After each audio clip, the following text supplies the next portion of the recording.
I had served in the Galactic Defense Fleet for 17 cycles. 17 cycles of combat, of bloodshed, of watching lesser species crumble before the might of the Krovic Imperium. My name is Vorthan, and I am, or rather was, considered one of the most decorated warriors in our armada. 4 rows of battle scars crossed my chest plates, each one a testament to opponents who thought they could best me. Spoiler alert, they couldn't. When High Command assigned me to the merchant vessel Stellar Fortune as security detail, I'll admit, I was insulted. Me? Vorthan the Unbreakable? Reduced to babysitting cargo haulers and their pathetic civilian crew? The assignment came with a promotion and double pay, but still. My pride stung worse than the plasma burn I'd taken on Rigel 9. The captain, a wrinkled Bolivian named Gretsch, greeted me at the airlock with what I can only describe as pity in his 6 eyes. Try not to scare the crew, he wheezed, his voice like gravel in a turbine. We're merchants, not soldiers. I snorted, which in Krovic physiology sounds like a small explosion. I fear nothing and no one. Your crew will learn to respect strength, or they will learn to stay out of my way. Gretsch just sighed and shuffled away, his tail dragging on the deck plates. The Stellar Fortune was exactly as boring as I'd imagined. Days blended together in a haze of routine patrols, checking cargo manifests, and enduring the insufferable small talk of species who had never seen real combat. The Melthorians in engineering chittered constantly about thermal efficiency. The Eulaxians in navigation spoke in mathematical equations. And then there was the humans. I'd heard stories, of course. Everyone had. The species that had somehow clawed their way from a death world into the galactic community despite having no natural armor, no venom, no telepathy, nothing that should have allowed them to survive past their planet's first ice age. They were, by all accounts, average. Physically weak. Chemically fragile. Psychologically unstable. The human's name was Marcus Kane, and he was the ship's cook. Encountered him on my 3rd day aboard during my routine inspection of the galley.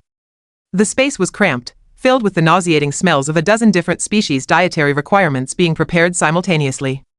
And there he was, this pale, lanky creature with unruly brown hair, humming some atonal melody while stirring something that looked like it was still trying to escape the pot. You must be Vorthan, he said without looking up, his voice casual, almost bored. Heard you're supposed to be terrifying. Want some coffee? I drew myself up to my full height, nearly 3 meters of pure Krovic muscle and rage. I do not consume recreational stimulants. I am here to ensure this galley meets security protocols. Right. He finally looked at me, and I expected fear. Instead, his pale blue eyes held something else. Amusement? Security protocols in a kitchen. Makes total sense. Don't touch the knives, by the way. They're sharp. The audacity. The sheer disrespect. I felt my back plates flare, an instinctive threat display that had made enemy combatants evacuate their waste sacks in terror. Marcus just turned back to his pot, still humming. I have crushed skulls with my bare hands, I growled. I have torn through reinforced bulkheads. I fear nothing in this galaxy, least of all your primitive cutting implements. Cool story, Marcus said, reaching for a large blade hanging on the wall. But seriously, these are really sharp. I just spent 2 hours getting the edge perfect on this cleaver. He held it up to the light, examining it with the kind of care I'd only seen warriors give their weapons. The blade caught the galley's fluorescent glow, and I noticed something odd. The edge was impossibly thin, honed to a degree that seemed excessive for food preparation. Why would a cook need a blade that sharp? I asked, my tactical mind suddenly engaged. Marcus smiled, and it wasn't a friendly expression. Well, Vorthan, I cook for 17 different species on this ship. Some of them eat things that are, shall we say, difficult to prepare. Gretsch's people like their protein still twitching. The Solarians need their vegetables diced to exactly 2mm cubes or they get indigestion. The Melthorians consume crystallized minerals that can scratch duralloy. He set the cleaver down and picked up a smaller knife, testing its weight. And then there's me. Humans eat, well, we eat pretty much anything. We come from a planet that spent millions of years trying to kill us. Predators, diseases, poisonous plants, toxic animals, extreme weather, other humans. We learned to be creative. I watched as he began dicing something purple and squirming with casual precision, the blade moving so fast it blurred. Each cut was exact, controlled, and delivered with a force that drove through chitin like it was paper. The thing about humans, Marcus continued, his voice taking on a storytelling quality that made me uncomfortable, is that we're persistence hunters. Do you know what that means? I didn't answer. Something in his tone made my combat instincts twitch.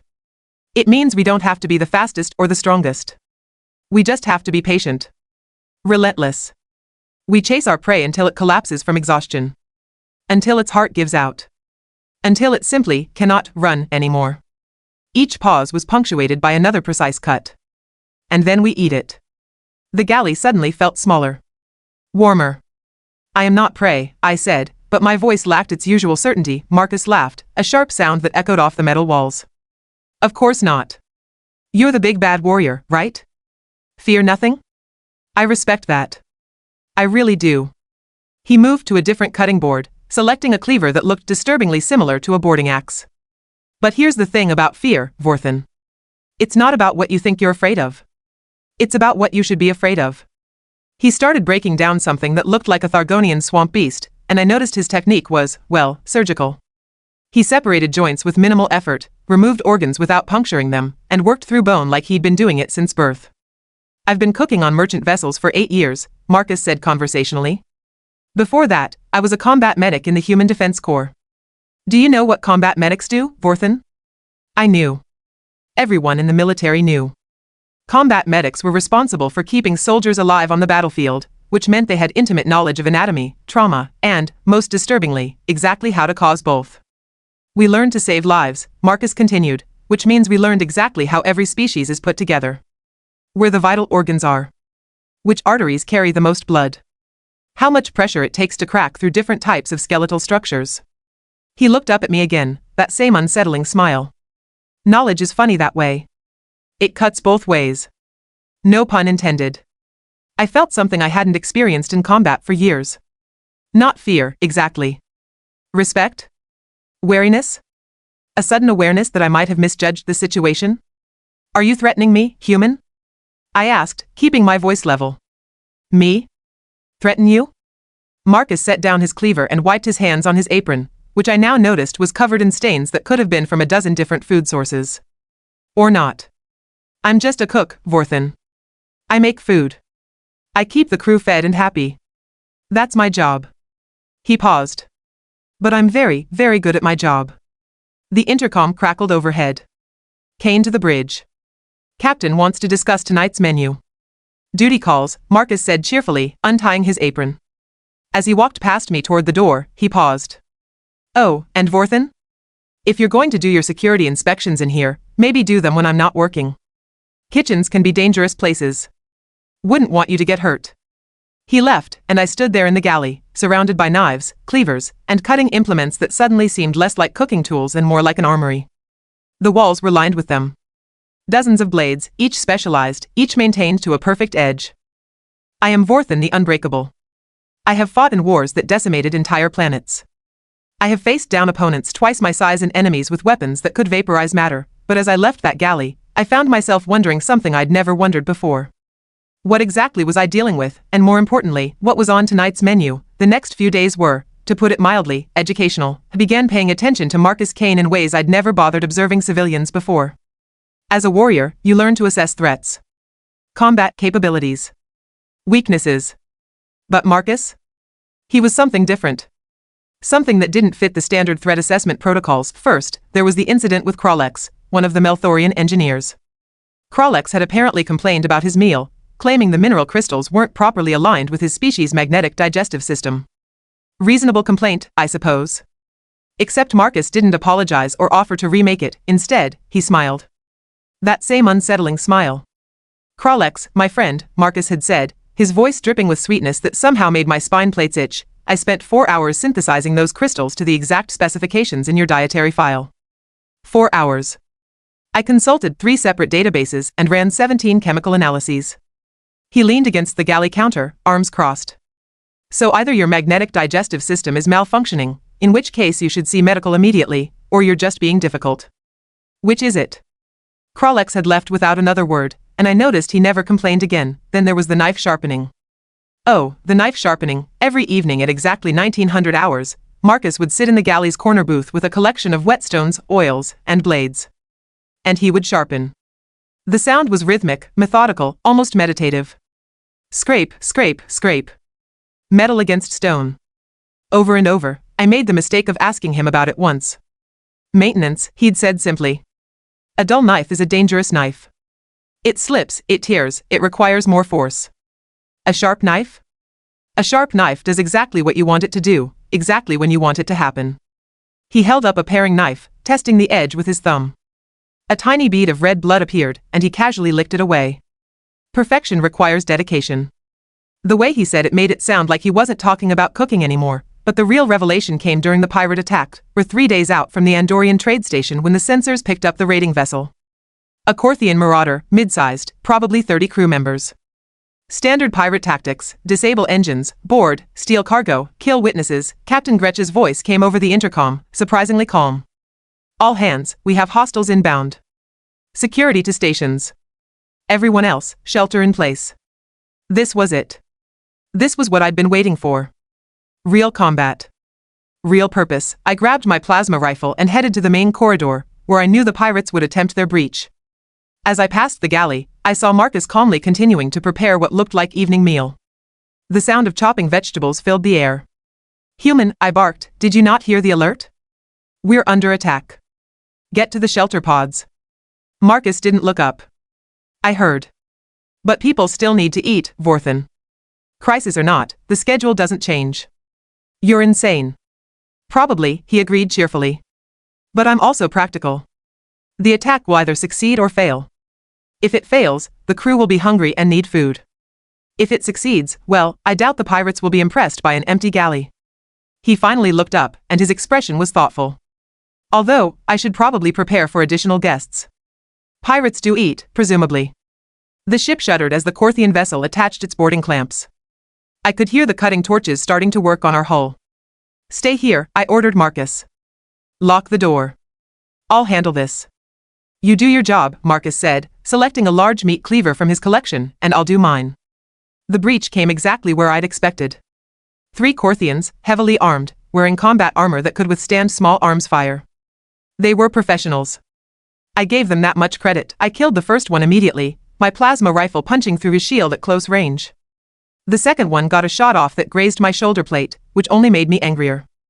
I drove my fist through his helmet with enough force to cave in the reinforced alloy. The third one was smarter. He activated a personal shield and called for backup. Within seconds, 5 more pirates poured through the breach. Then 10. Then 15. Even I had to admit, these were not good odds. I fought like my ancestors had taught me. With fury. With precision. With the absolute certainty that I would not fall.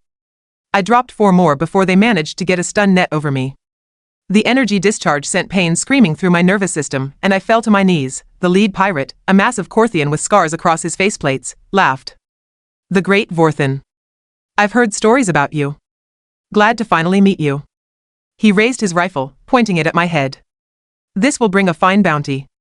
That's when Marcus walked into the corridor carrying a tray. The pirates stared at him.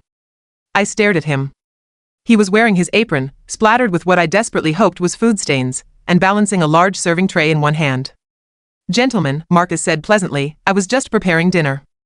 Would any of you like some refreshments before we continue with whatever this is?" The lead pirate blinked all 3 of his eyes in confusion. "What?" "Refreshments," Marcus repeated, setting the tray down on a nearby crate. "I have fresh valerian juice, some Thanarian protein bars, and these lovely little pastries I made this morning. They're quite good, if I do say so myself." One of the younger pirates actually reached for a pastry before his commander slapped his hand away. "Are you insane, human? We're raiding your ship." Marcus shrugged. "Sure, but you're still guests. My mother raised me to be polite, even in difficult circumstances." He picked up one of the pastries and took a bite. "See? Not poisoned. Although, that does give me ideas for next time." The way he said it, so casually, so matter-of-factly, made several of the pirates exchange nervous glances. "Enough of this nonsense," the lead pirate snarled. "Kill them both and, wait, why are you holding that knife?" I hadn't noticed, but Marcus had somehow produced one of his cleavers. He was holding it loosely at his side, almost like an afterthought. The blade caught the corridor's emergency lighting, and I saw something in his eyes that I'd only seen in the most dangerous combat veterans. Calm. Total, absolute calm. "This?" Marcus looked at the cleaver like he'd forgotten he was holding it. "Oh, I was just about to break down a Thargonian roast. Big thing, lots of bones. Requires the right tool." He tested the weight, a small smile playing at his lips. "You know, Vorthans have an interesting skeletal structure. Exoskeleton on the outside, but underneath, you're surprisingly soft. Lots of vulnerable points. The joints especially. Did you know that? The corridor went very quiet. I spent some time studying Vorthan anatomy last year, Marcus continued conversationally, taking a step forward. The pirates instinctively took a step back. Fascinating species. Your primary heart is located just below the third thoracic plate. Your neural cluster runs along the spine, but there's a gap at the base of the neck where the armor doesn't quite connect. Another step forward. And your eye stalks? Extremely sensitive. Connected directly to the pain centers of your brain. The lead pirate raised his rifle. Stay back, human. Marcus smiled. Not the friendly smile he'd given me in the galley. This was something else. Something predatory. Here's what's going to happen. You're going to release my security officer. You're going to return to your ship. And you're going to leave. Because if you don't, I'm going to have to defend my kitchen. Your kitchen. The pirate laughed, but it sounded forced. You're one small human with a cooking knife against 15 armed warriors. 16, Marcus corrected, nodding toward another pirate who'd just entered the corridor. And yes. Just me. With my cooking knife. Which, I should mention, I spent 2 hours sharpening this morning. He rolled his shoulders, like he was warming up for exercise. I was a combat medic for 6 years before I became a cook. Do you know how many soldiers I saved? 243. Do you know how I saved them? By knowing exactly how every species in this galaxy is put together. Every single species. He began walking forward, cleaver held loosely, his movements fluid and practiced. I know where to cut to save a life. Which means I know where to cut to end one. I know how much pressure it takes to sever a Vorthan's primary motor nerve. I know the exact angle to slide a blade between your armor plates. I know which organs you can lose and still survive, and which ones will kill you in seconds. The pirates were backing up now, their weapons raised but hands shaking. One of them fired a plasma bolt that Marcus dodged with casual ease, like he'd been expecting it. The thing about humans, Marcus said, his voice dropping to something cold and clinical, is that we've been killing things for millions of years. It's what we're good at. It's what we're built for. We're not the strongest, or the fastest, or the toughest. But we're creative. We're persistent. And we're really, really good at figuring out how to make things stop moving. He was close now, close enough that I could see the lead pirate's face plates trembling. So, here's my offer one more time. Leave. Now. Or I'm going to show you exactly what a human cook can do with a sharp knife and a working knowledge of xenobiology. For a long moment, nobody moved. Then the lead pirate made a gesture, and the stun net deactivated. His crew began backing toward the breach, weapons still raised, eyes never leaving Marcus. This isn't over, the pirate leader said, trying to salvage some dignity. Marcus shrugged. Probably not. But next time, I'll make sure to have dinner ready. I think Vorthan tastes like chicken. I've always wanted to find out. The pirates fled. Actually fled. 15 armed combat veterans running from one human with a kitchen knife to as the breach sealed and our automated systems began repairs. I pulled myself to my feet, staring at Marcus. He was already heading back to the galley, cleaver still in hand. Marcus, I called out. What you said. About knowing where to cut. Were you serious? He paused, looking back over his shoulder. That smile again. Vorthan, I'm a cook. Everything I do is serious. Food is life. And life? He held up the cleaver, examining its edge in the light. Life is just knowing where to make the cut. He walked away, humming that same atonal melody from before. I am Vorthan the Unbreakable. I have fought in wars across the galaxy. I have defeated enemies that would make lesser species collapse in terror, but in that moment, standing in a damaged corridor, watching a human cook disappear into his galley with a meat cleaver and a smile, I learned something important. Fear isn't about what you think you're afraid of. It's about understanding what you're dealing with. And humans? Humans were something else entirely. That night, I ate Marcus's cooking without complaint. The Thargonian roast was perfectly prepared, tender, seasoned to perfection. And I didn't ask how he'd gotten so good at breaking down complex anatomical structures. Some questions, I realized, were better left unanswered.